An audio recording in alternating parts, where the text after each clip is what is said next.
Amém? Paz do Senhor. Vamos colocar de pé. Você que trouxe a sua Bíblia, abra comigo em Salmo 117. Paz do Senhor a todos vocês que estão em casa. Que o Senhor Jesus abençoe o seu lar, a sua vida. Amém? A palavra do Senhor diz assim em Salmo 117: Louvai ao Senhor todas as nações, louvai todos os povos, porque a sua benignidade é grande para conosco, e a verdade do Senhor é para sempre. Louvai ao Senhor. Amém? Vamos louvar ao Senhor, porque o Senhor é digno da nossa adoração, da nossa gratidão a Ele. Ele diz assim que o Senhor é grande em bondade, em fazer o bem, e a verdade dele é para sempre, não é um momento, é eterno, é para sempre. E esse é um grande motivo de nós louvarmos ao Senhor nessa noite, de adorarmos ao Senhor pelo que Ele é nas nossas vidas, não pelo que Ele tem a nos oferecer, porque nós sabemos que Ele tem muitas coisas, mas nós vamos adorar Ele nessa noite pelo que Ele é, pela essência dele, a bondade dele, o amor dele, que um dia foi derramado sobre as nossas vidas. Ele nos deu o privilégio de estarmos aqui nessa noite, de adorarmos, de glorificarmos. E a palavra do Senhor também diz lá em Salmo 150 que todo ser que respira louve ao Senhor. E nós estamos respirando, nós temos saúde, nós estamos vivos. Isso já é um grande motivo de adorarmos. Amém? Então nessa noite, coloca a sua mão sobre o seu coração. Vamos louvar ao nome do Senhor, vamos engrandecer, vamos começar este culto agradecendo ao Senhor pelo privilégio, pela dádiva da vida, pela dádiva de estarmos vivos e ter o privilégio de estarmos na casa do Senhor. Podíamos estar em outros lugares, mas a palavra do Senhor diz que é melhor nós estarmos um dia na casa do Senhor do que 1000 em outros lugares. Então você escolheu o melhor lugar para estar essa noite. Oh, santo tu és, Senhor Jesus. Nós te louvamos, nós te engrandecemos, Senhor, nessa noite. E nós queremos ser gratos, ó Pai, por tudo que tu és, por tudo que o Senhor tem feito, por portas abertas, Senhor, por tudo que o Senhor tem, Senhor, nos concedido, Senhor. Desde a fundação do mundo, o Senhor já separou algo extraordinário para as nossas vidas. E o Senhor vem vindo nos abençoando dia após dia, ó Pai. Mesmo que os nossos olhos muitas vezes não conseguem ver, Senhor, as maravilhas, mas nós cremos que Tu estás no controle de todas elas, ó Pai, porque tudo coopera para o nosso bem. Oh Senhor, nós te agradecemos, ó Pai, por cada momento, por cada instante, por cada situação que nós vivemos nesse dia, Senhor, nessa semana, ó Pai, porque nós sabemos, ó Pai, que foi tudo que o Senhor preparou, foi tudo que o Senhor já tinha sonhado ao nosso respeito. E nós queremos te louvar e te engrandecer nessa noite, por quem Tu és, ó Pai. Em nome do Senhor Jesus, toma este culto, Senhor, pois nós queremos elevar uma adoração a Ti, que ele possa subir como incenso suave às Tuas narinas, que Tu possas parar, Senhor, tudo só para nos ouvir, Senhor, te adorar e te glorificar nessa noite. Toma o preletor nessa noite nas Tuas mãos, usa-o, Senhor, conforme o Teu querer, conforme a Tua vontade, e que nós possamos, Senhor, prestar um culto a Ti, Senhor, com tudo que nós somos, com tudo que nós temos e com tudo que ainda há de sermos, ó Pai, em nome do Senhor Jesus. Amém. Glória a Deus, graça e paz a todos mais uma vez, sejam bem-vindos. Glórias ao Senhor. Queridos, nessa noite eu quero compartilhar com os irmãos uma palavra que eu tenho liberado durante a semana, a qual o Senhor tem falado comigo grandemente. Nessa noite meu objetivo não é nenhum apontamento para fora, mas primeiramente um apontamento para dentro. Faça assim consigo, põe o dedo assim no seu peito e diga, fala, é comigo, Jesus. Esta palavra é comigo. Amém? A começar em nós, Senhor, nesta noite. Que nosso coração, Pai, esteja aberto, Senhor, para recebermos de Ti a boa semente, na terra fértil, Pai, ao qual o Senhor já tem dias trabalhando e preparando no nosso coração. E que em nome de Jesus Cristo, Pai, nesta noite, a nossa mente haja entendimento para desfrutarmos, Pai, pela renovação do nosso entendimento, a boa, perfeita e agradável vontade do Senhor. Assim, Pai, seja com cada um de nós que estamos aqui, aqueles que estão na sua casa, aqueles que ainda irão assistir, Pai, esta mensagem. Que em nome de Jesus, Pai, venha frutificar, para que o Senhor possa colher em nós e voltamos a frutificar mais e mais e mais. Em nome de Jesus. Amém. Queridos, pega a sua Bíblia. Abra comigo no livro de Efésios, capítulo de número 5. Efésios 5. Paulo, ele traz uma orientação para a igreja de Éfeso. Efésios capítulo 4, capítulo 4, volta só um capítulozinho. O versículo de número 1 fala assim: portanto, meus irmãos, como prisioneiro do Senhor, rogo-vos que andeis como é digno a vocação em que fostes chamados, com toda a humildade e mansidão, com longanimidade, suportando-vos uns aos outros em amor, procurando guardar a unidade do Espírito no vínculo da paz. Porque há um só corpo e um só Espírito, como também fostes chamados em uma só esperança da vossa vocação. Porque um só Senhor, uma só fé, um só batismo, um só Deus e Pai de todos, ao qual é sobre todos, por meio de todos e em todos. Amém? Glórias a Deus. Queridos, deixa eu contar para você um pouco de uma realidade ao qual Paulo viveu nesta cidade, Éfeso. A igreja ao qual ele planta ali durante 2 anos e meio, mais ou menos, é o período que ele ficou na cidade de Éfeso. Um local estrategicamente bom para poder disseminar e espalhar o evangelho do reino de Deus por todo o canto da Ásia. E assim como que Paulo chega naquele lugar estrategicamente, onde que ali havia alguma cultura politeísta de adoração a deuses, mas o maior Deus que era adorado ali era a grande deusa Diana dos Efésios. Essa deusa Diana, ela era o principal fonte de comércio daquele lugar, daquele povo. Tinha muitos artesãos ali que fabricavam imagens de postes ídolos da grande deusa Diana. E a estrutura mais formidável que há naquela cidade, depois você pesquisar, olhar na internet, ali havia um lugar chamado Areópago, e o Areópago é como se fosse uma concha acústica, enorme, gigante, cabendo ali aproximadamente 6.000 pessoas. E naquela época, quando Paulo esteve ali, era uma cidade grande, enorme, de mais ou menos 12.000 habitantes. Mas quando tinha as grandes festas, os grandes encontros, conferências, não só da idolatria à grande deusa Diana, havia ali muitos encontros de filósofos debatendo filosofia, outros encontros debatendo política, outros encontros também como eventos de música e teatro, é o que conta a história.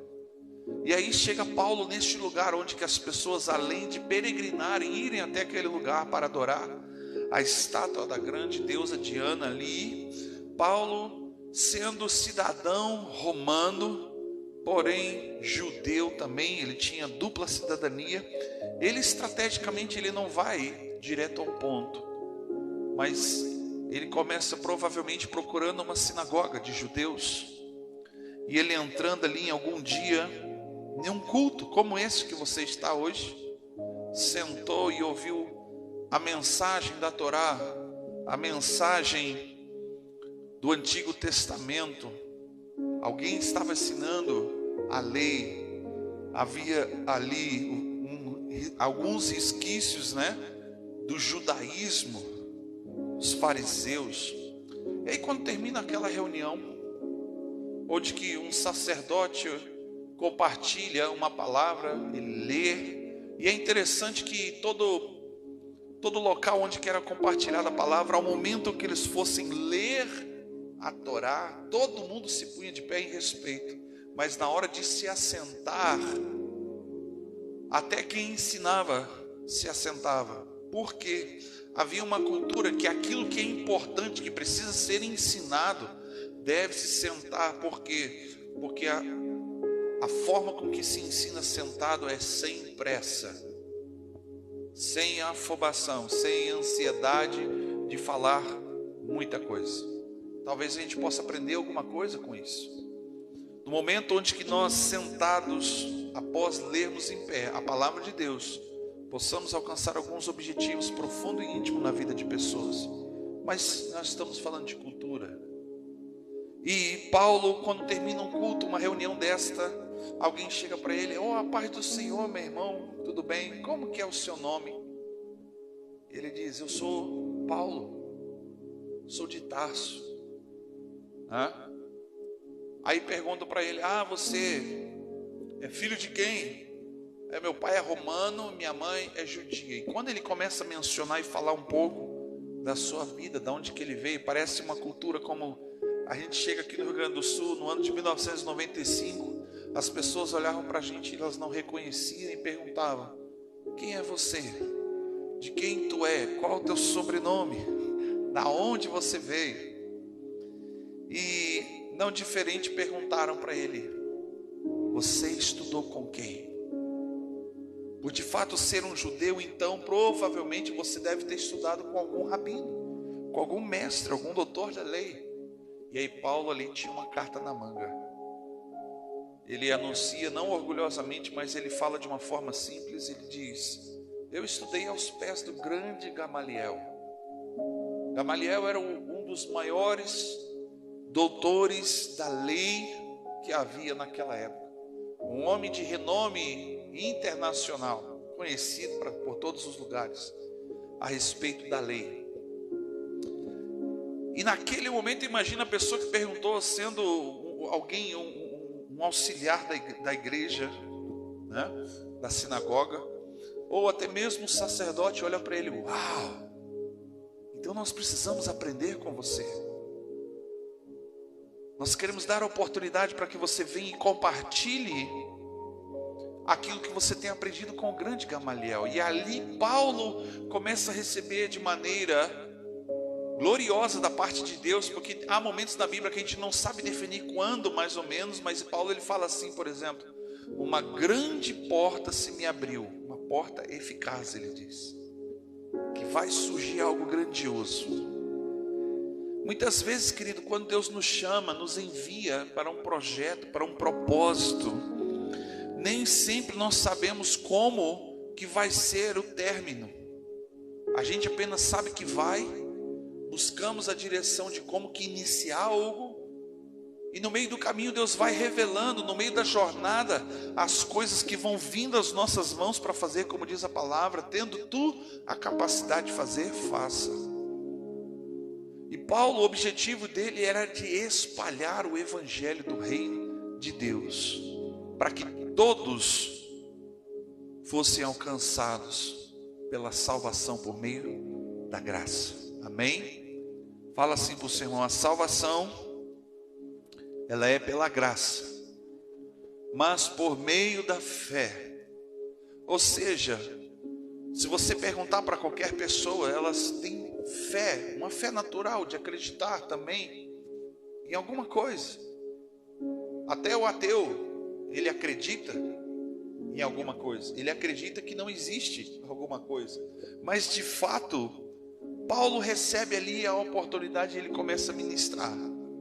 E eu imagino que a mensagem dele, dentro do contexto ao qual ele estava estrategicamente, criando vínculos. Ele começa falando da lei, anunciando de que Deus, como Pai, enviaria o seu Filho, um Messias, para salvar. E ele começa, imagino eu, ministrando, por exemplo, como no livro de Isaías, quando o profeta começa a anunciar que a virgem conceberá e dará à luz um menino, e ele se chamará Emanuel, ou seja, Deus conosco. Ele começa a anunciar ali, e ele começa a trazer de volta a expectativa no coração, e começa a queimar no coração daquelas pessoas ali uma esperança de que um dia as coisas vão melhorar.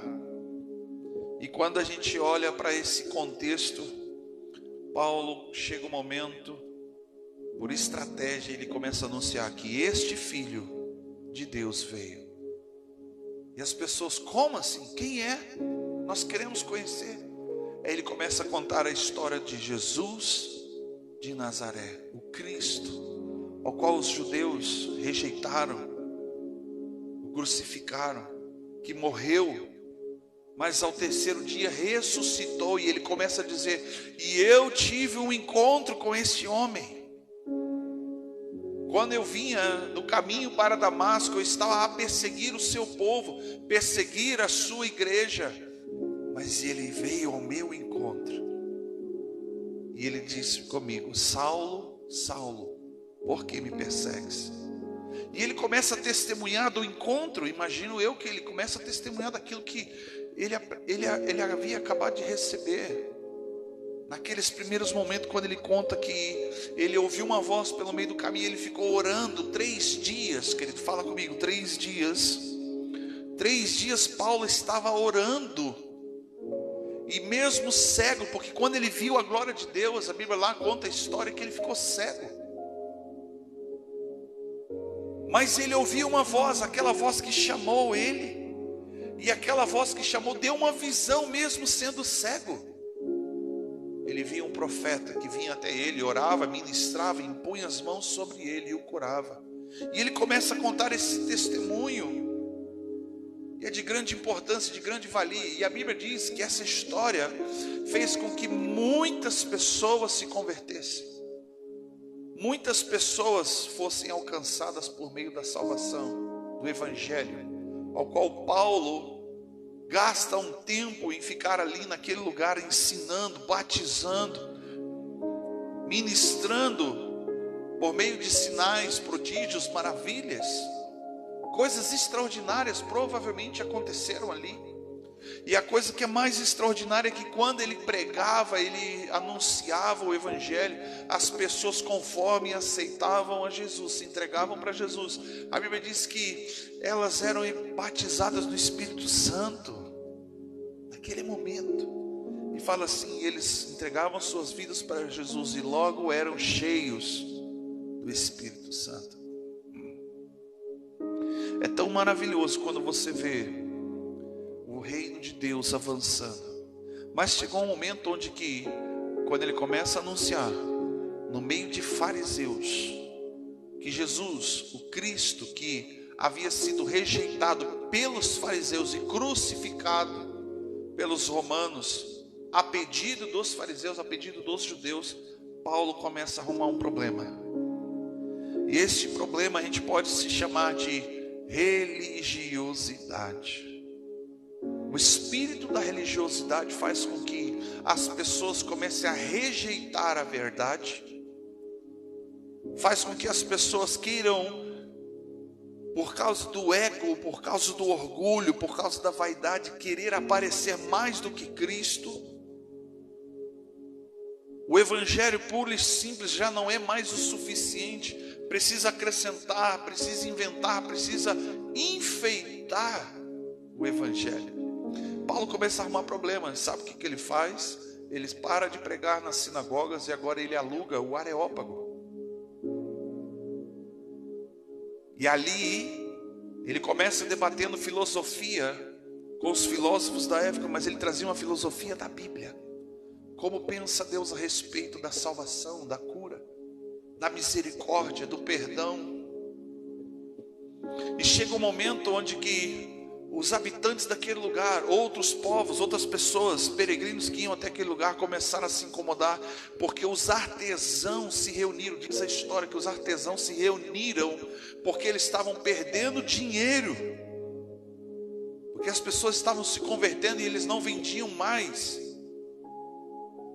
Eles não vendiam mais. E a história conta que eles se reuniram, imagino eu, num dia que Paulo se reúne naquele Areópago, cheio de milhares de pessoas para ouvir Paulo pregar o evangelho do reino de Deus. E ali as pessoas, os artesãos se reúnem para apedrejar, matar, expulsar Paulo.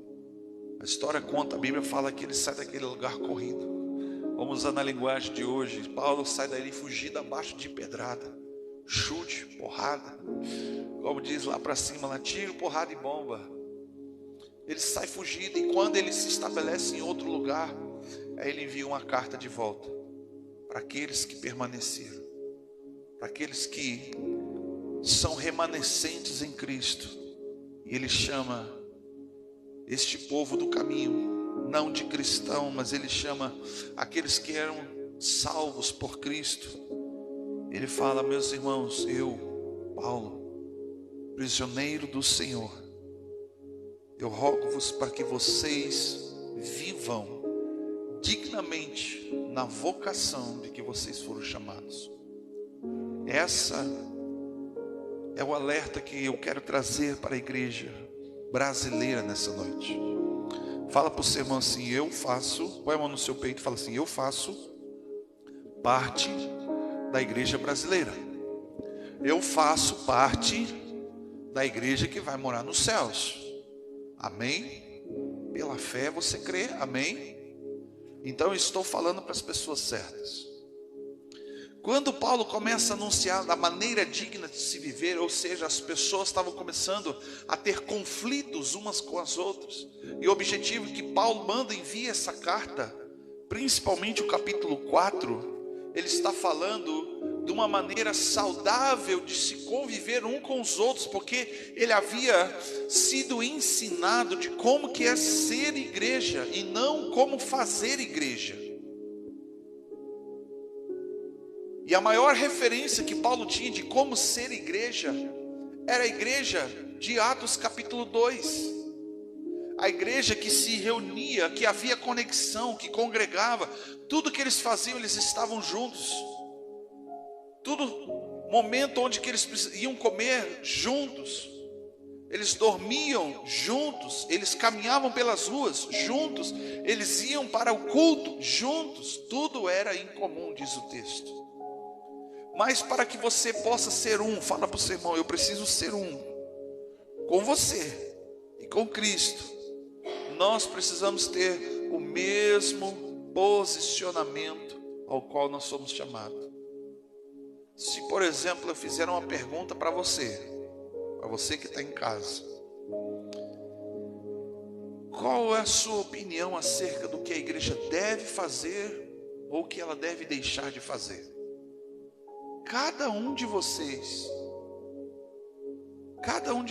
vai dizer uma coisa, e coisas boas para fazer, coisas ruins para deixar de fazer, certo? Mas se você pegar e juntar, não vai ser a mesma coisa. Cada um vai ter uma opinião diferente talvez do outro, porque de fato a maneira como que a igreja aprendeu pela dicotomia grega, o evangelho que veio talvez distorcido ou diluído para você, é que você tem que ter a sua opinião própria e os outros, ou seja, insensatamente você quer que os outros ou a igreja se adapte a quem você é.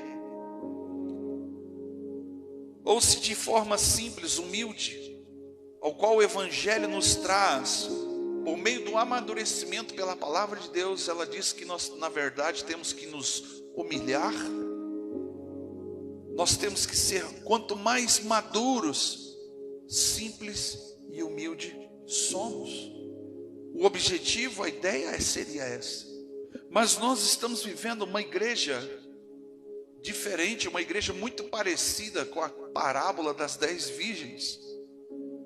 10 virgens que estavam aguardando o noivo com as suas lamparinas. Culturalmente, aquelas mulheres, aquelas virgens, elas preparavam o caminho para o noivo, elas iluminavam o caminho do noivo até ele se encontrar com a noiva. Então elas esperavam em algum lugar quando era casamento. Só que diz o texto lá assim: e tardando o noivo, elas dormiram. Quando as coisas não acontecem no tempo ao qual elas estão preparadas, olha só o que a Bíblia diz: seria tão fácil, tão prático, quando que a gente tivesse todo mundo preparado, seria maravilhoso, mas na prática não é. Porque se, por exemplo, Jesus diz assim: se você soubesse o dia e a hora em que o ladrão viesse para a tua casa para roubar, você estaria lá preparado, esperando ele, sim ou não?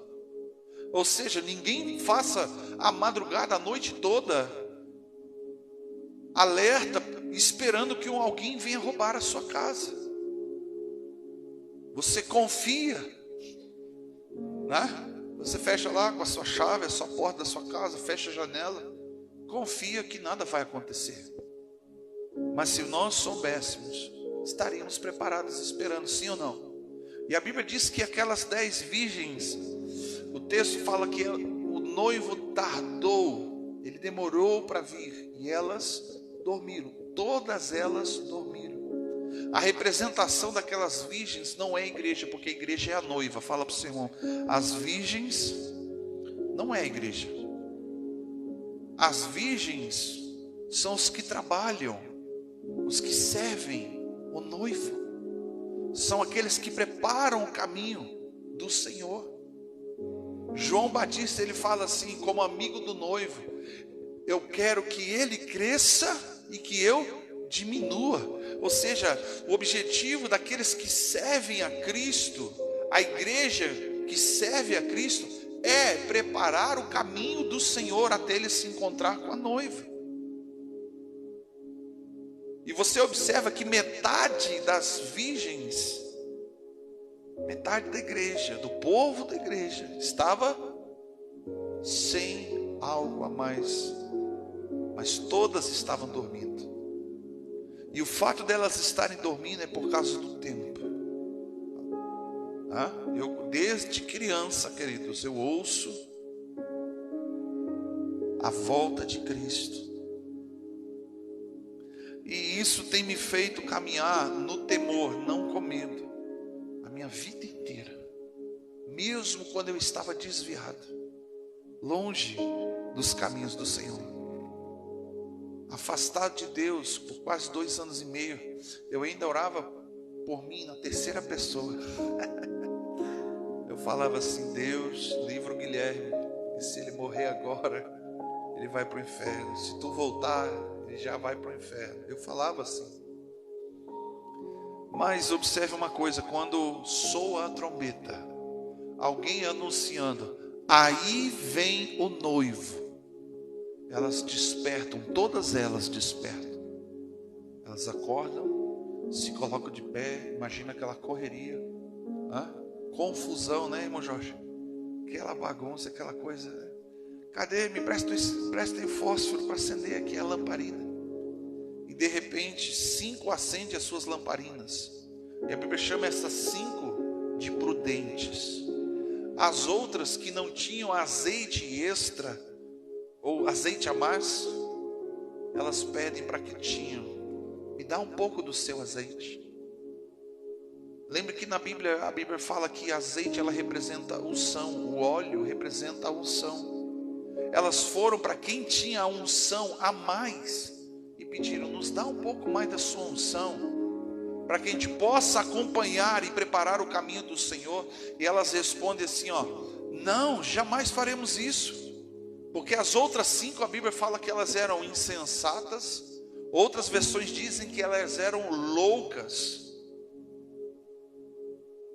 E elas falaram: me dá um pouquinho do seu azeite.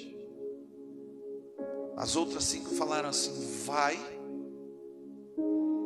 até os que vendem e compre deles azeite.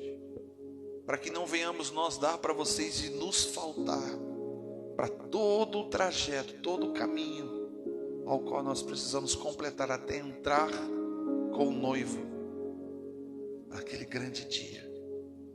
É o que Jesus fala das bodas do Cordeiro.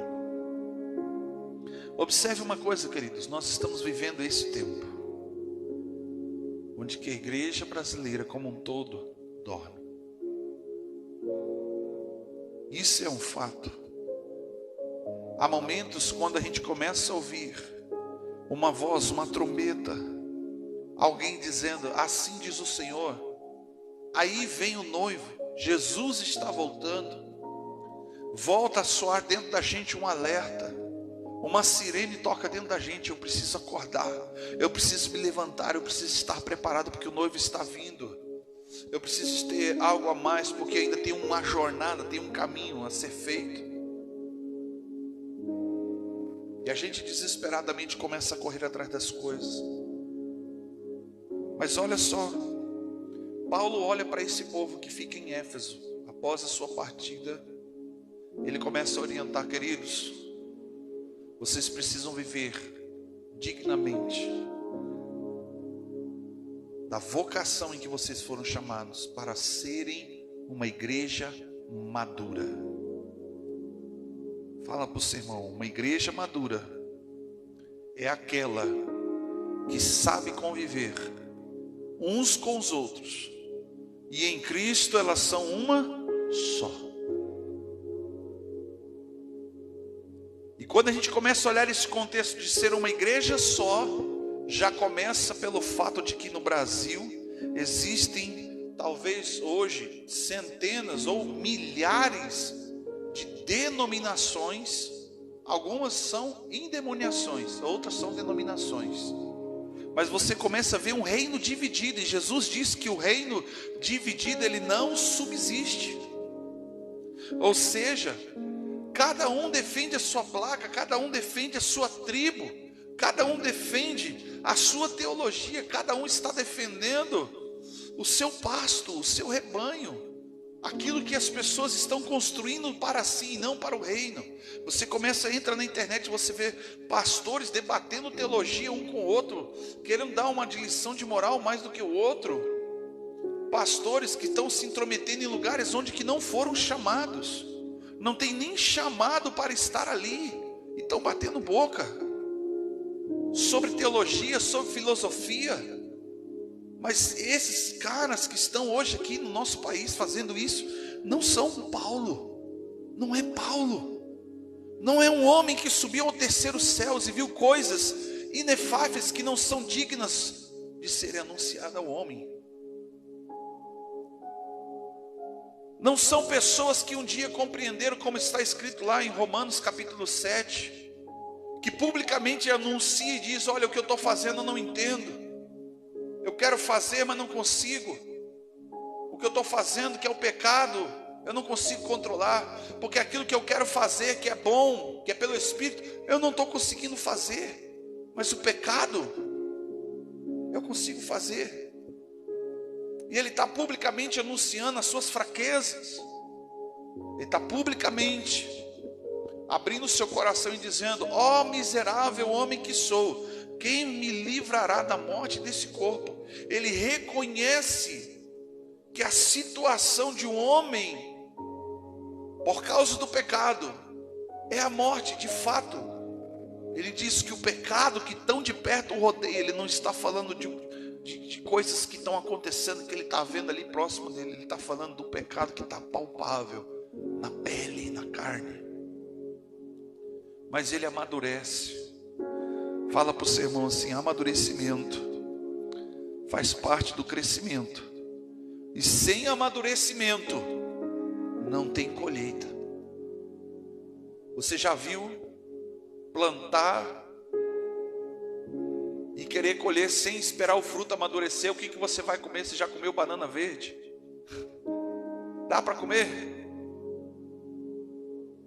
Eu vi uma reportagem essa semana que a banana verde, ela produz alguma coisa assim relacionada à gordura no fígado. Eu que mais? Cálcio, quando ela está verde, tem os seus benefícios. Mas você faz que nem criança. Quando eu comia legumes, verdura que minha mãe botava para a gente comer, a gente fazia assim, eu fechava o nariz e metia a goela abaixo, nem mastigava, a gente só engolia direto. É comida estranha de a gente comer. Ou você chegar antes da época, e ir numa planta frutífera e querer colher uma laranja, por exemplo, no meio do inverno. Não vai ter. Eu não sei também nada de planta. Mas tem a época certa de plantar, tem a época certa de regar, e tem a época certa de colher. Há tempo para todo propósito, a palavra de Deus diz. E olha como que é maravilhoso o tempo de Deus. Por exemplo, capítulo 1 do livro de Salmos fala que bem-aventurado é o homem que não se assenta na roda dos escarnecedores, não se detém, ele não se aprisiona ali. E ele começa a falar como que é a casa.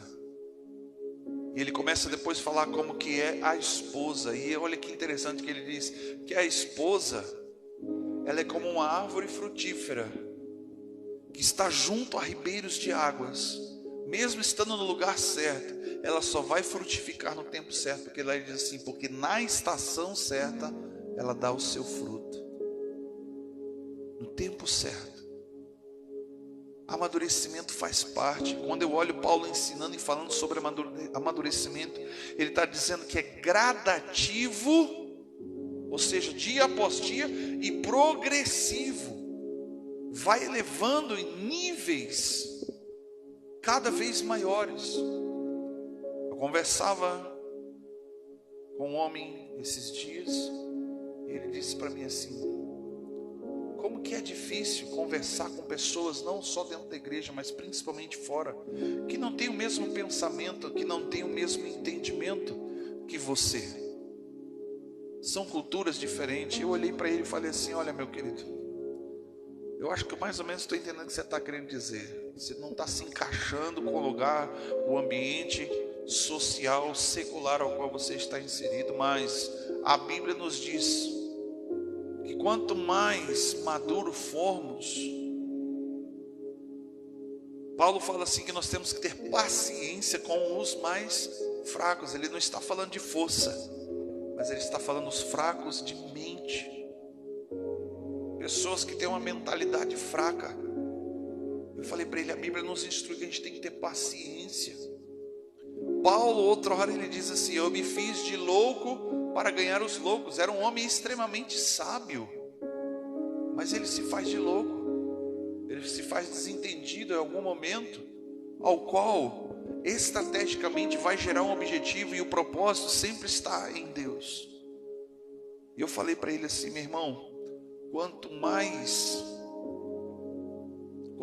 maduro nós somos, a Bíblia diz e nos instrui a sermos mais humildes, mais simples. Romanos 16, versículo 19 fala assim, seja então, pois, excelente para o bem e inocente para o mal. É alguém que tem sabedoria, tem inteligência, se posiciona claramente. Jesus, quando ele fala assim: eu vos envio como ovelha para os matadores, mas ele anuncia para eles assim, sejam simples como a pomba e prudentes como a serpente. Ele está falando de uma maneira de ser, ao qual mesmo ele conhecendo a verdade, porque a Bíblia diz que quem conhece a verdade, ele é livre, ele é liberto de pensamentos, de filosofias, de culturas, de governos do homem, das coisas da terra. Ele é liberto, aquele que conhece a verdade. E o objetivo de Paulo aqui é para que essa igreja, além de amadurecer, é para que ela cresça.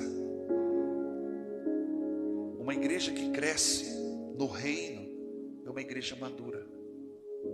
E a igreja madura não é aquela que está abarrotada, empilhada de pessoas.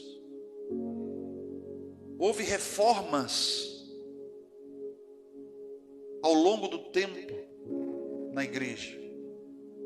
A primeira grande reforma foi com Martinho Lutero, que apresenta 96 teses sobre a salvação, que é pela graça, por meio da fé, e que ninguém precisa pagar indulgência, ninguém precisa passar por um purgatório para ser salvo, ninguém precisa ficar pedindo para alguém que intermedia a sua oração, porque Jesus disse que Ele fez um novo, Ele criou um novo e vivo caminho, ou seja, o acesso que antes era por meio do sumo sacerdote de um templo, agora passa a ser livremente aberto para todos que carregam o Espírito Santo, porque o véu se rasgou.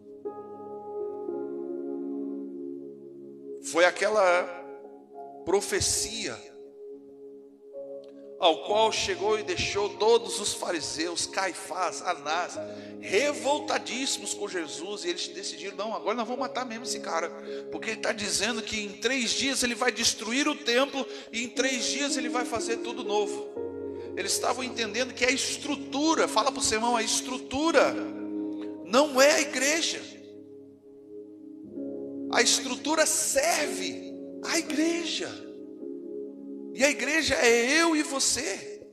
A igreja é quando nós nos reunimos. Quando nós não estamos juntos, nós somos templo do Espírito. Mas quando nós nos reunimos, nós nos tornamos igreja. E a igreja, a palavra significa ir para fora. Ou seja, sair pelas portas, 4 paredes, independentemente de placa, de cultura, e anunciar o reino de Deus. Abra sua Bíblia, vai lá comigo lá no livro de Atos, capítulo 2. E aqui é a referência ao qual Paulo diz do que é e deve ser uma igreja saudável, ou seja, uma igreja madura. Atos 2, versículo 42, ele fala assim: e perseveravam na doutrina dos apóstolos, na comunhão, no partir do pão e nas orações. Olha como que essa igreja começa. Olha a referência, como que essa igreja começa. Você lembra que lá em Efésios 4, versículo 3 está dizendo que nós devemos, por meio da unidade. Essa palavra unidade da Bíblia Strong, ela tem a palavra da tradução do hebraico, ela diz assim: união. E não unidade, ela diz união. Há uma diferença entre unidade e união? Sim ou não? Unidade é quando você tem número. Se o objetivo de Deus fosse número, as igrejas, então os pastores, os líderes, deveriam ter salas maiores, procuraram o objetivo de lotar as igrejas. Isso é unidade, cheio de pessoas. Mas a mesma palavra de unidade que está aplicada naquele versículo está em Salmo 133. Ó, quão bom e agradável é que os irmãos vivam em união. Não está escrito unidade, está escrito lá no hebraico união. Ele fala que há algo maravilhoso da parte de Deus que acontece. Olha como que é para Deus a unção, o óleo que é derramado sobre a cabeça de Arão, o sumo sacerdote. Fala para o seu irmão assim: quando você está unido em Cristo. Fala para o seu irmão: quando você está unido em Cristo, com a igreja, com o seu líder, a unção de Deus desce sobre a tua cabeça, desce sobre a barba e vai sobre as orlas do manto da veste. Você compreende isso? Sabe o que é a união? Segundo o contexto de Efésios capítulo 4 e capítulo 2 de Atos, é ser um. É ser um. E perseveravam na doutrina dos apóstolos, significa que eles davam continuidade. Os apóstolos deram continuidade naquilo que Cristo fazia com eles todos os dias.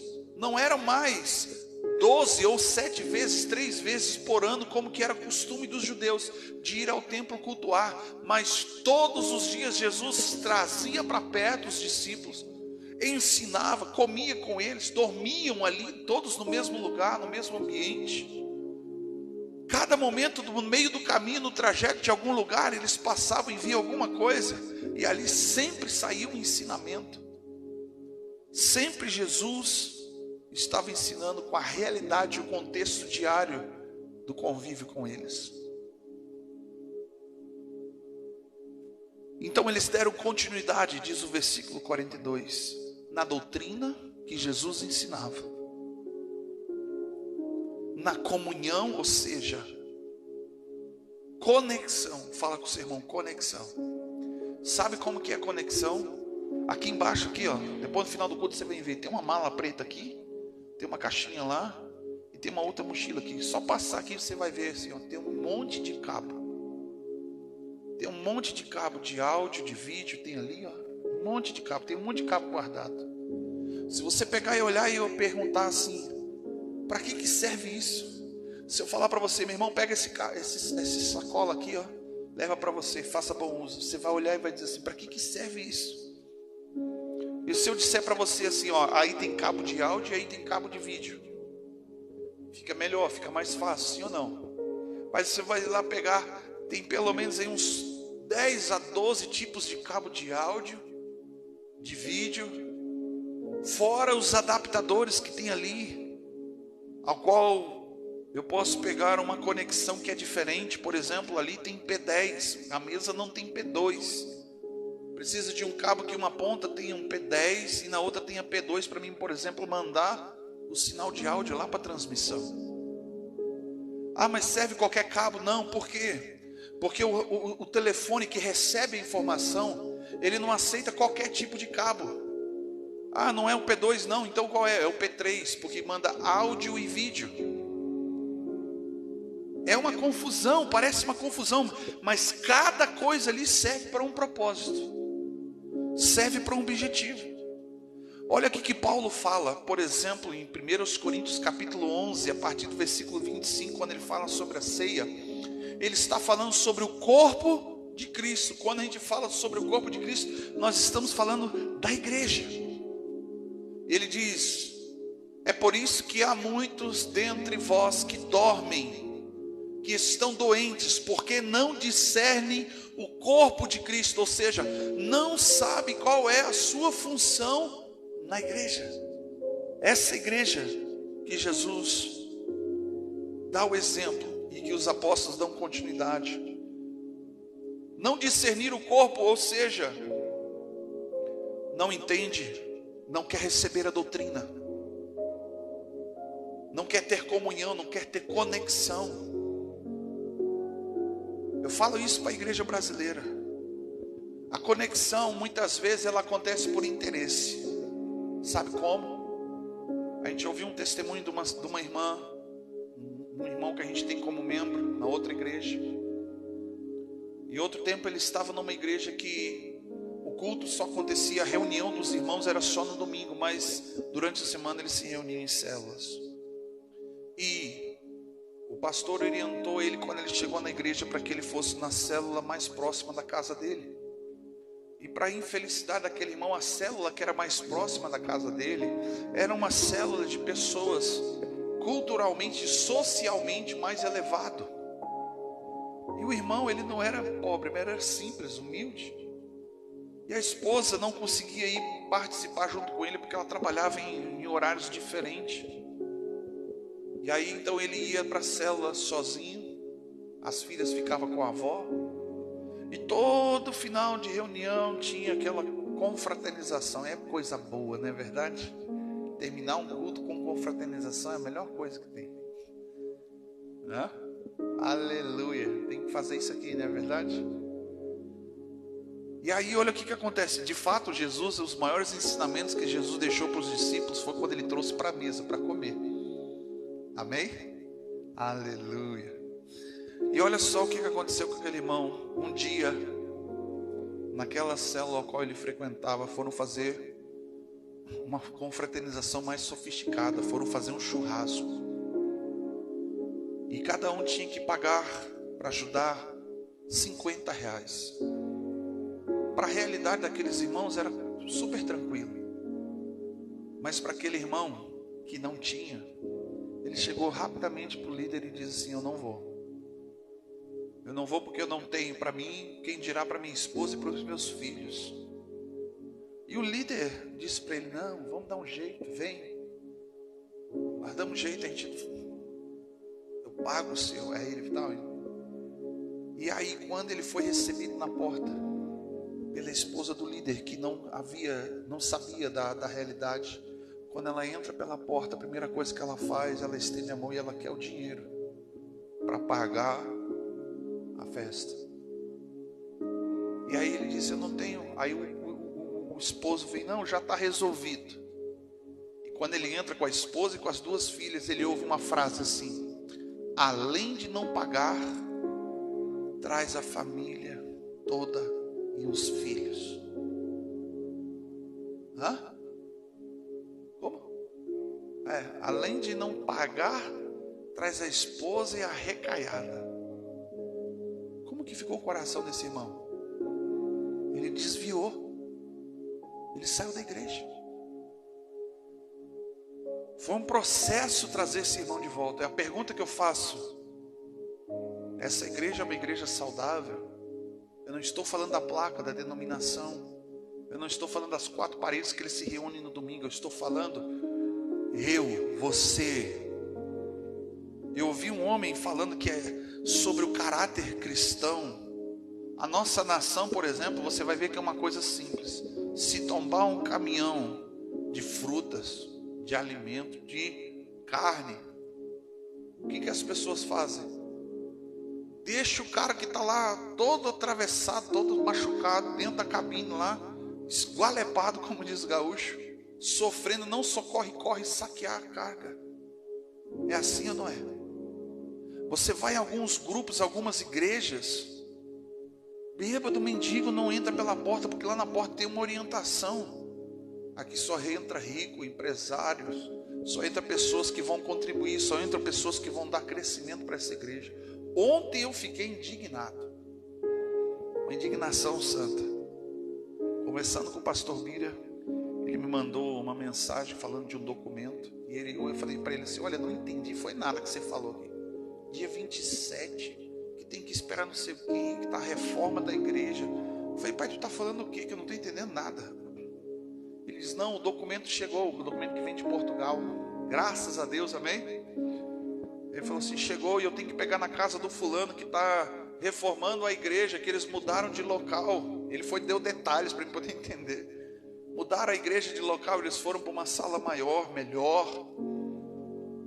E aí eles estão terminando de reformar. Eu falei: ah, que legal. Aí ele termina dizendo no áudio assim: e eles lá pagam R$60 mil de aluguel. Eu falei: o quê? R$60 mil por mês. Durante um ano você compra uma terra, constrói um mega de um pavilhão. Sim ou não? R$60 mil de aluguel. Eu falei: rapaz, aquilo lá deve ser a Nova Jerusalém na terra. As ruas são de ouro, os mármores são de cristais, o púlpito, o altar de jaspe, as cadeiras de sidônio. Aleluia!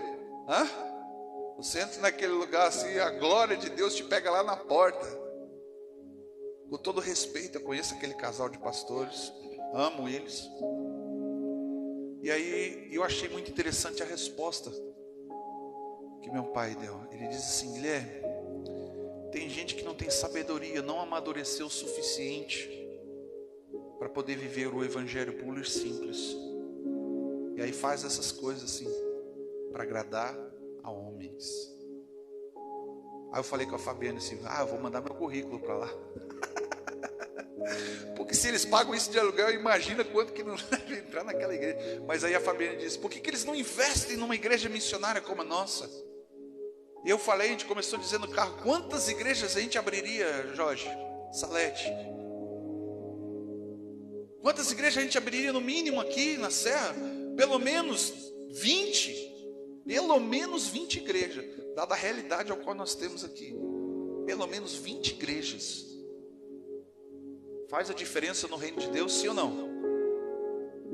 Nós estamos aí trabalhando, lutando, se esforçando, pelejando. Em 4 anos, glória ao Senhor, por meio dele, nós estamos na 4ª igreja. E não está fácil, queridos. Primeiro porque não é o dinheiro que nos move. Quem está mais próximo conhece a nossa vida e sabe que a gente abriu mão de tantas coisas. Abrimos mãos de termos aquilo que qualquer homem, qualquer pai de família, líder de família tem como uma prioridade de ser o provedor. Não é que eu não seja provedor, queridos, mas Deus é a minha provisão, amém? Quem está mais perto sabe que a gente abre mão do salário. Quando a gente começou a igreja, nós abrimos, eu e o pastor Bira, a gente abriu mão de ter salário da igreja para poder abrir as outras igrejas as quais foram abertas. Então o dinheiro está sendo investido não é no homem, mas no reino, em pessoas. E o evangelho está expandindo, glória a Deus. Eu não critico e não julgo no sentido ruim que eles estão fazendo errado, queridos, mas eu estou falando, me colocando, qual é a prioridade da igreja madura? Se eu tivesse num lugar desse, tivesse essa oportunidade, pegaria sim um lugar mais simples, talvez colocaria 10 igrejas para alcançar em bairros diferentes, cidades diferentes. Se imagine que Paulo, a partir de Éfeso, ele abrisse uma mega igreja. O Areópago não ia ser o suficiente. 6.000 pessoas, é uma igrejona. Para aquela época, eu acho que é a maior igreja da história. Mas o que ele faz? Ele começa a investir nas outras cidades onde o evangelho começa a ser alcançado. Lá em Apocalipse fala das igrejas da Ásia. As igrejas ao qual as 7 igrejas do Apocalipse é enviada uma carta por meio do apóstolo João. E observe o que é uma igreja madura. Fala para o seu irmão, a igreja madura é aquela igreja que anda em temor. O temor do Senhor, a Bíblia diz que é o princípio da sabedoria. O temor de Deus não é medo, mas receio. O cuidado, o respeito em não entristecer o coração de Deus. Como que você entristece o coração de Deus? Sem fé, quando você peca, quando você murmura, quando você o rejeita, quando você o despreza. Então o temor do Senhor é quando você evita esse tipo de atitude, de pensamento. Versículo 43 diz: e a cada alma havia temor. E por causa do temor, olha o que acontecia. Muitas maravilhas e sinais eram feitos pelos apóstolos. 44 diz: porque todos os que criam estavam aonde? Estavam onde? Juntos. Como que é estar junto? Conexão, comunhão, união. É isso que Paulo está dizendo aqui, a referência ao qual o escritor aqui de Atos 2 está dizendo. Qual é a referência da igreja? Juntos, perseverando no mesmo propósito. Qual é o mesmo propósito? Na oração, na comunhão, no partir do pão, na doutrina, no ensino da palavra. Todos os que criam estavam juntos e tinham tudo em comum. É aqui que a igreja empaca, é aqui que a igreja para de crescer, é aqui que a igreja não quer mais amadurecer. Porque quando tem que dividir, quando tem que equilibrar uma balança daquele que tem, daquele que não tem. E observe uma coisa, as pessoas faziam o que elas faziam aqui voluntariamente. Fala para o seu irmão, voluntariamente. Os apóstolos não ficavam batendo na cabeça deles, dizendo assim: ó, você tem que fazer isso, você tem que fazer aquilo, você tem que fazer isso, você tem que fazer aquilo.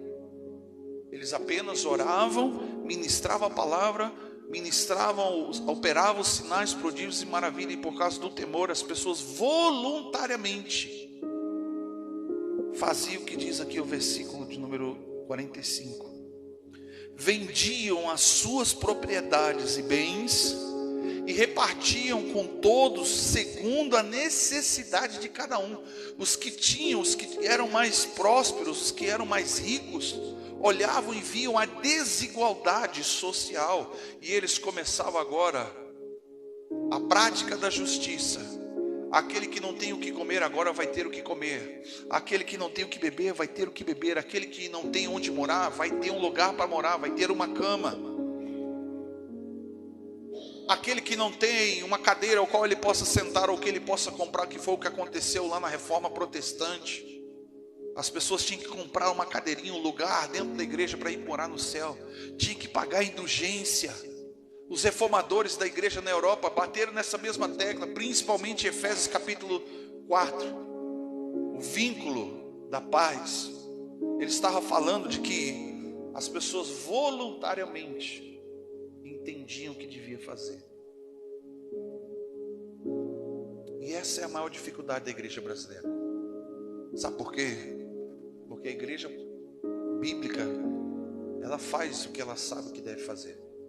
Mas a igreja brasileira não faz. Ela sabendo o que deve fazer, ela não faz. Por quê?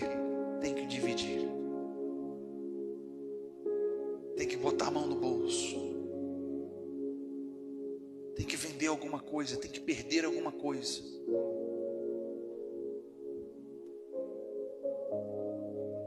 Versículo 46. E perseverando, ou seja, continuando, unanimemente. O que é a palavra unânime representa para você? Se tivermos uma votação aqui, para o que nós vamos fazer amanhã, nós vamos sugerir 2 ou 3 opções para os irmãos, e os irmãos vão votar na melhor, sim ou não? Pode ser que alguém vote no A, no B ou no C, mas quando alguém vota na mesma coisa, é uma votação unânime, sim ou não? Todos tinham o mesmo propósito. Quando nós estamos unânimes em Cristo, o propósito seu é o mesmo que o meu, e o mesmo propósito que o meu é o mesmo que o seu, porque quem dirige, quem governa a igreja não é mais homens, é Cristo, o governo de Deus na terra por meio da igreja. Compreende isso? E é por isso que, por exemplo, esta igreja dos apóstolos, as pessoas quando traziam as ofertas, o dinheiro era lançado aos pés e eles caminhavam, pisavam. Por quê? A simbologia, eles estavam pisando, dizendo para aquelas pessoas que ofertavam, e não só para aquelas pessoas, mas para eles mesmos, e também para um demônio chamado, que é o Deus do dinheiro. Como é que é o mesmo nome? Mamon, que significa segurança. Eles estavam dizendo, no mundo espiritual, não é o dinheiro que me governa, mas é eu que governo ele. É como eu falei antes, a estrutura, ela nos serve, não somos nós que servimos a estrutura.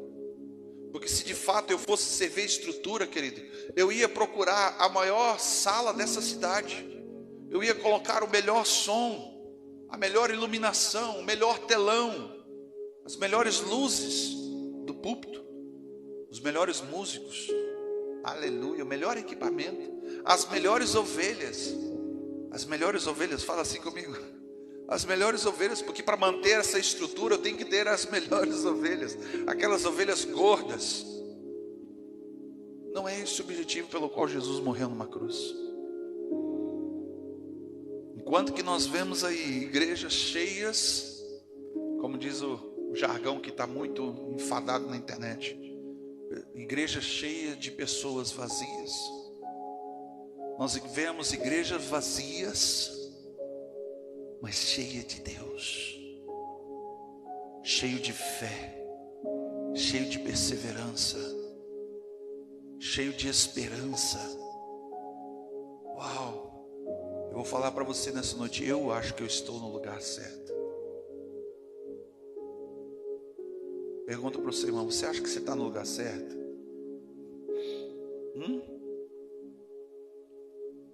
Porque as pessoas, quando elas vão para esses lugares, elas não estão nem aí com a sua vida pessoal, espiritual, matrimonial, familiar.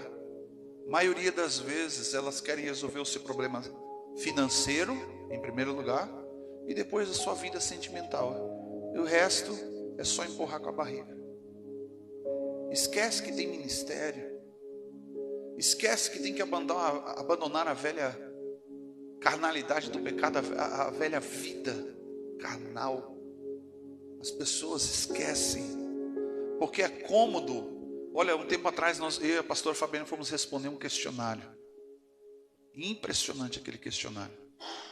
E o questionário falava assim: se você tivesse na sua igreja, você fosse líder de um pastor que está faltando 2 anos para se aposentar, ou seja, jubilar. Só que ele está começando a fazer tudo errado. Está dando problema.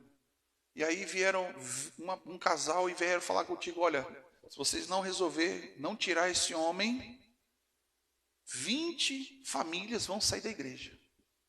Essa foi a pergunta. O que você faria? Tiraria o líder, mandaria embora para manter os 20? Ou você manteria o líder e perderia os 20? Foi uma pergunta muito difícil, porque você vai olhar o resultado dessa conta, vai perder de tudo que é jeito, sim ou não? Foi uma resposta difícil, e nós respondemos de uma maneira a qual nós entendemos, mas quando veio o nosso líder, a gente parou e bateu nessa tecla: pastor, o que você faria? Ele disse assim: olha, eu cuidaria, deixaria aposentado, a igreja manteria aquele pastor, afastaria ele, mas manteria o salário dele até que ele se aposente. E vai cuidar dos outros 20 que estão querendo ir embora da igreja, porque eles também são problemáticos. Por que são problemáticos? Deixa eu baixar um pouquinho isso aqui. Por que são problemáticos? Fala para o seu irmão assim: olhando para você agora, não parece que você é tão perturbado. Não parece que você é pecador. Sabe, queridos, tem pessoas que saem da igreja, sabe por quê? Sabe por quê? Não tem a dignidade de lutar pela pessoa que está sentada do seu lado, pela pessoa que vos fala aqui na frente. Se tem alguém que não pode cometer um erro, é o crente, porque se o crente cometer um erro, o próprio exército elimina ele, já coloca de lado, já exclui, já descarta facilmente. Recuperar feridos no meio de um campo de batalha é só para quem tem chamado para o céu. É mais fácil sair, não é verdade?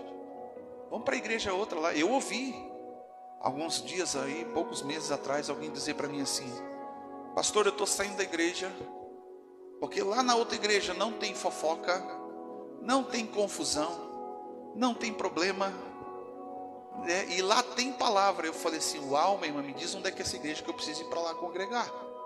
Eu quero lá, uma igreja dessa aí é perfeitinha, me chama que eu quero ir também. Aí ela disse: não, pastor, você não está entendendo. Não, é o que você está me dizendo. Você está saindo daqui porque a igreja não tem isso? Me diz qual é a igreja que não tem problema.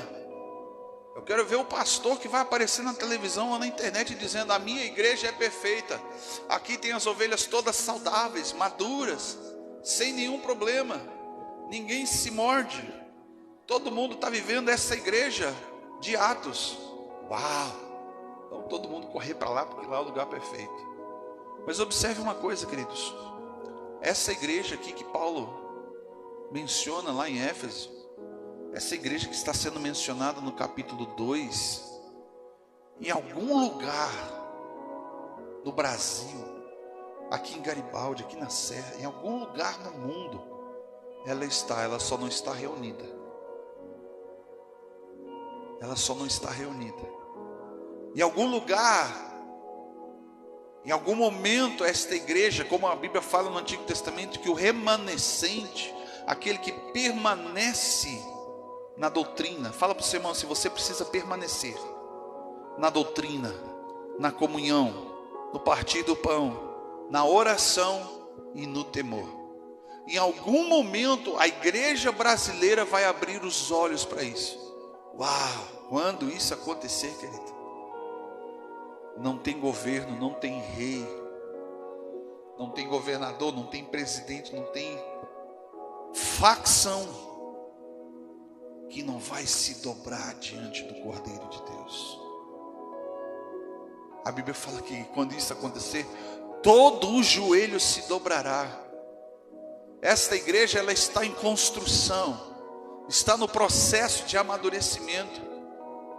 E é por isso que eu digo para você no início, você nem sabia o que eu ia falar, você botou o dedo aqui no seu peito e disse: Deus, a começar em mim. Uma igreja madura. Aí olha o que Paulo continua, o que Lucas continua dizendo aqui. Versículo 46, eles perseveravam unânimes todos os dias no templo, e todos os dias eles iam para o culto. E partindo o pão em casa, eles compartilhavam. Quem vinha, batia na porta, pedia: tem um pouquinho de comida aí. Eles davam. Eles não só davam, mas eles saíam pelas ruas também, ajudando quem não tinha o que comer. Comiam juntos. Fala para o seu irmão assim: você precisa me chamar na sua casa. Eu preciso chamar você para minha casa, para a gente comer junto. Traga o espeto, traga a carne, maionese, aleluia. Cara, a igreja, elas tinham comunhão. Olha o que era a comunhão, a conexão que eles tinham. Eles comiam junto. Tem gente quando da igreja que se reúne para comer junto. Olha que São Paulo é tão radical, talvez as pessoas não percebam quando ele fala assim, quando vos reunides para comer, esperai-vos uns pelos outros. Tem gente que quando senta à mesa faz aquela oração assim: Senhor, tu sabes, manda para dentro. Não é verdade? O fulano está atrasado, vamos sentar e vamos comer. Como diz lá na casa do meu pai quando eles eram guri: demorou, perdeu o sorteio do bife. Olha só, essa igreja aqui não se parece nada com a igreja brasileira. Parece? Pastor, essa igreja é difícil. É difícil de encontrar. Mas quando você olha para pessoas que estão sendo esta igreja, normalmente nós julgamos ela dizendo assim: você é um sonhador, você não passa de cortina de fumaça, você não vai muito além. Começam a falar coisas. Eles comiam junto com alegria e singeleza de coração, louvando a Deus e caindo na graça de todo o povo. Ou seja, as pessoas, a sociedade olhava para essa igreja e achava: uau, isso é a melhor coisa que poderia acontecer com a nossa cidade. A melhor coisa que poderia ter acontecido com aquele bairro foi uma igreja ser estabelecida naquele lugar. O melhor lugar onde que pode acontecer um culto é aquele lugar onde que você diz: não, aí não pode ser uma igreja. Eu, quando eu era criança, meu pai uma vez entrou num terreiro de macumba, levou a gente e orou. A gente fala só do momento que acontece ali, parece que foi assim, né? Mas o que eles vinham orando, intercedendo antes, ninguém conta. Só lembra do momento onde que ele foi lá e virou herói, que orou, e aquele centro de macumba fechou e se tornou uma igreja, e o pai de santos se converteu e até hoje é pastor. É maravilhoso. Isto é fazer a diferença na sociedade. É você entrar num bairro onde que nem a polícia entra, e lá você estabeleceu o reino de Deus. É você olhar para o traficante que está armado, apontando um revólver na sua cara, metralhadora na sua cara, e dizer: a partir de hoje ninguém morre mais aqui nesse bairro, ninguém mais mata ninguém. Porque quem é você? Segundo a palavra de Deus, como Elias disse, segundo a minha palavra, ninguém mais vai morrer assassinado aqui nesse morro, aqui nessa favela, aqui nessa quebrada. Onde estão esses homens? Onde estão essas mulheres? Estão em construção. Estão em construção. Uma grande reforma vem por aí, queridos. Só que a sociedade evangélica acredita que essa grande reforma vai ter uma placa, vai ter uma estrutura, mas quando elas vão se surpreender que esta igreja que está em formação não está dentro de 4 paredes, não está limitada, ela não está limitada a fábulas, elas não estão limitadas à política, elas não estão limitadas à classe social. Vai ser um alvoroço. Sabe o que vai acontecer? A mesma coisa que aconteceu quando Jesus, entrando em Jerusalém, na entrada triunfal, as pessoas estavam fazendo uma festa, e estava acontecendo naquele mesmo momento um culto dentro da igreja, dentro do templo, e os discípulos adoravam de uma forma talvez extravagante, porque eles saem de dentro da igreja e dizem assim: Jesus, acalma os teus discípulos, eles estão atrapalhando o culto. E Jesus responde para aqueles homens: se estes não clamarem, ou seja, se eles não fizerem o que eles foram chamados para fazer, as pedras clamarão. Ele está falando porque uma promessa havia sido dada sobre Abraão, que das pedras Deus suscitaria filhos de Abraão. Ou seja, Abraão não tinha expectativa nenhuma de descendência, e Deus faz dele uma promessa: pai de multidões, pai de nações, e ele não tinha nem filho, mas ele creu. Fala para o seu irmão: você precisa crer.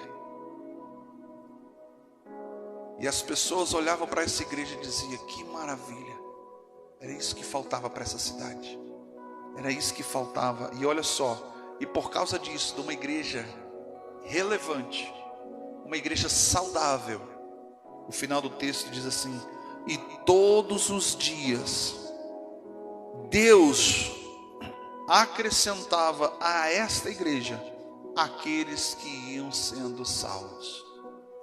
Quem que trazia o povo para dentro da igreja? Quem? Deus. Quando a Bíblia fala que quem faz a obra é o Espírito Santo, aqui está a maior prova disso. Gente, a gente pode pegar, abrir as portas, botar uma caixa de som lá fora, ir para as ruas, ir para as praças, falar da letra, falar do ego, falar do homem, e nada vai acontecer. Mas se você é um homem e uma mulher cheia do Espírito Santo, você não precisa falar nada, apenas viva o Evangelho, e as pessoas vão olhar para você e vão me dizer assim: o que aconteceu com você? Por que você é assim? Por que você é feliz? Por que você está alegre? Por que você pega as tuas coisas e divide com aqueles pobres? Por que você, sendo rico, está no meio dos pecadores, no meio dos pobres, dos doentes? Questionaram Jesus com isso? Compreende? As pessoas vão começar a olhar para você com interesse, não um interesse sádico, maldoso, mas eles vão olhar e vão, dentro do seu coração vai dar uma informação assim: eu quero viver o que essa pessoa está vivendo, porque com os meus olhos eu vejo que é bom. Sabe, queridos, as pessoas ali fora estão famintas, sedentas dessa igreja saudável, madura, que sabe o propósito ao qual foi chamado e estabelecido em um lugar. As pessoas, quando entram por essas portas, elas entram porque elas estão desesperadas, no âmago da sua dor, elas buscam a solução de problemas, e de fato elas só encontram em Jesus. Por quê? Porque ainda existe propósito de Deus para a igreja, apesar de que muitos e muitas igrejas estão sendo governadas por homens. Lá no meio existe uma igreja dentro de outra igreja. Eu vou repetir: no meio da igreja existe uma outra igreja, aquela que é sem ruga, que é sem mácula, aquela que é prudente, aquela que tem comunhão, aquela que tem conexão, aquela que tem temor, aquela que tem palavra, aquela que tem oração, aquela que dá continuidade naquilo que Jesus começou há mais de 2000 anos atrás. É aquela que exerce fé, é aquela que cura os enfermos, é aquela que ressuscita os mortos, é aquela que apregou o ano aceitável do Senhor, independentemente onde é que seja. É como diz uma canção: aonde o Senhor quiser, como o Senhor desejar. Essa é a igreja que Jesus vai voltar para arrebatar e levar para o céu, querido. O objetivo aqui hoje é para que você tenha consciência. E se você de fato é essa igreja, permaneça, persevere em ser a igreja que Jesus vai buscar. Mas se você não é essa igreja, você fala: Jesus, tem misericórdia de mim, eu preciso ser a igreja, servir o propósito ao qual o Senhor me chamou. Vamos colocar de pé. Amém. Glórias a Deus. Essa igreja, queridos, ela está em construção. Coloca a mão no seu coração e diga assim: Deus, muitas vezes eu não entendia, muitas vezes eu não vi, nem sabia que de fato eu sou a igreja. E onde eu me reúno com os meus irmãos, ali nós congregamos. Mas de fato, Senhor, me ajuda, Senhor, a compreender qual é o meu lugar no corpo de Cristo, qual é o meu lugar na tua igreja, qual é o meu lugar no teu reino. Que nesta noite o teu coração possa queimar com esta palavra. E se você estava pensando voltar atrás, como aqueles 2 discípulos no caminho de Emaús, que desistiram do propósito, porque não foi do jeito que eles esperavam, mas que volte a queimar e arder no seu coração nessa noite. A chama que uma vez queimou, como diz uma canção, que volte a queimar dentro do seu coração mais paixão, mais fome, mais sede de ir morar nos céus em primeiro lugar, e em segundo lugar alcançar o máximo de pessoas, de almas possíveis, a começar na sua casa, na sua família, na sua parentela,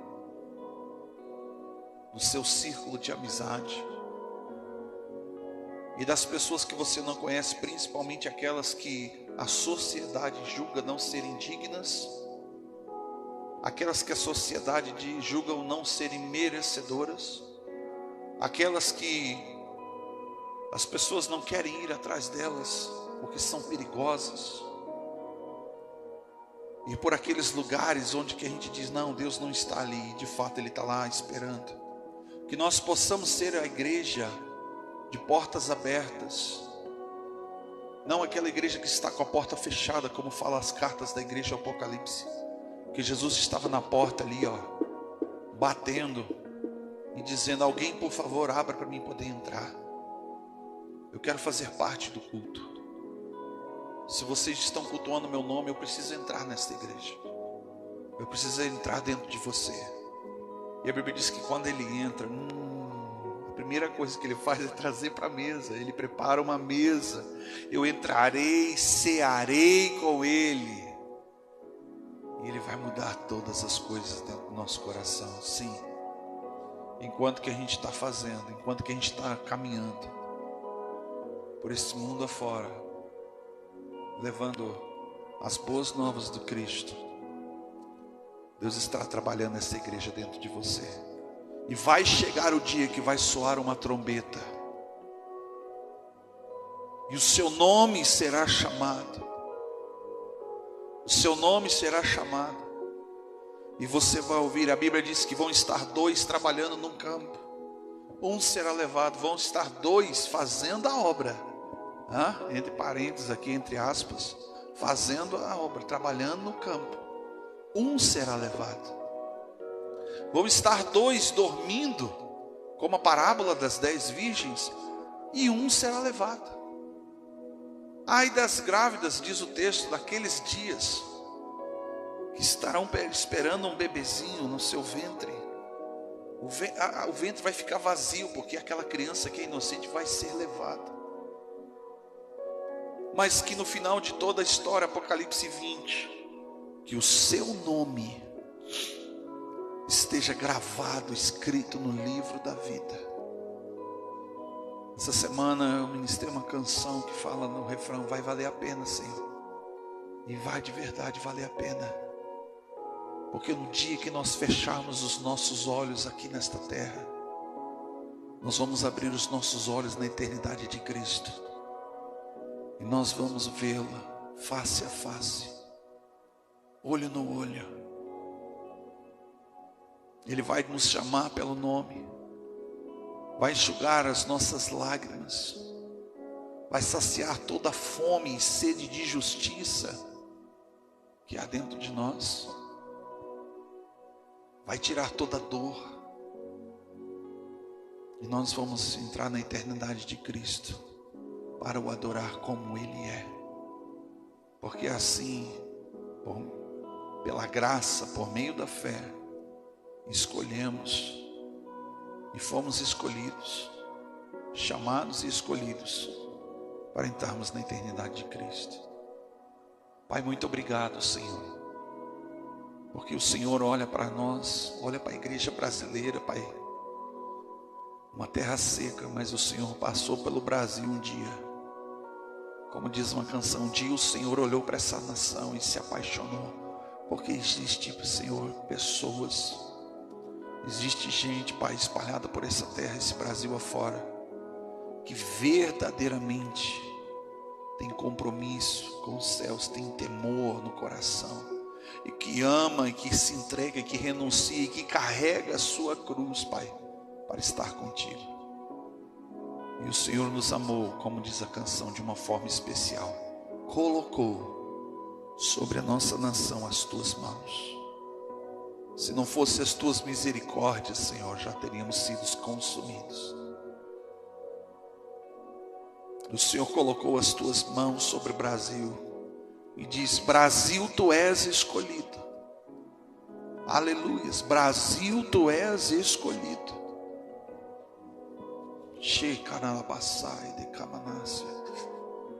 Brasil, tu és escolhido para levar aos quatro cantos desta terra a mensagem da cruz, as boas novas do Evangelho, apregoar o ano aceitável do Senhor, dar vista aos cegos, curar os enfermos, ressuscitar os mortos, libertar os cativos.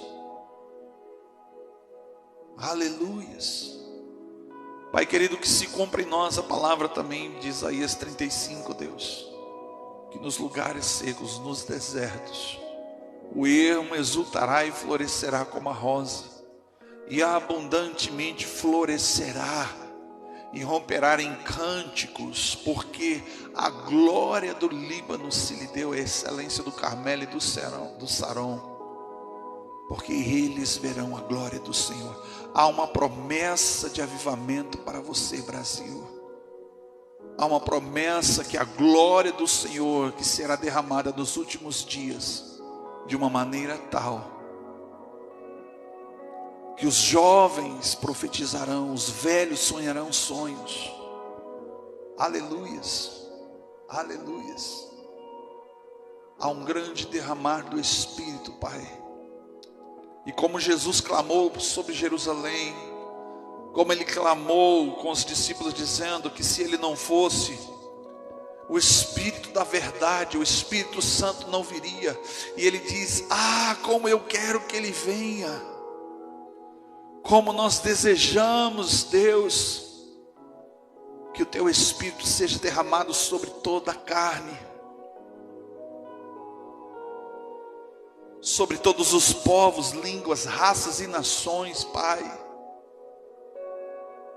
para que o mundo creia, reconheça que só Tu és o Senhor, Yahvé, Yeshua HaMashiach, o Emmanuel, Deus conosco, vive eternamente. Pai, levanta homens e mulheres, Pai, comprometidos com a Tua glória, comprometidos com a santidade, comprometidos, Senhor, meu Deus, meu Pai, com esta igreja saudável, madura, pura, limpa, sem ruga, sem mácula. Reúne, Pai, dos 4 cantos da terra, se for necessário, Pai. Ou aonde eles estiverem plantados, Pai, levanta eles ali, com uma voz profética, com uma voz, Pai, dizendo: assim diz o Senhor.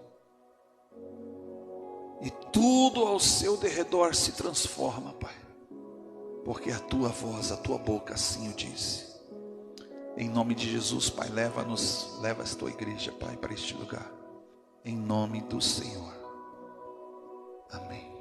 Glórias a Deus. Amém, queridos.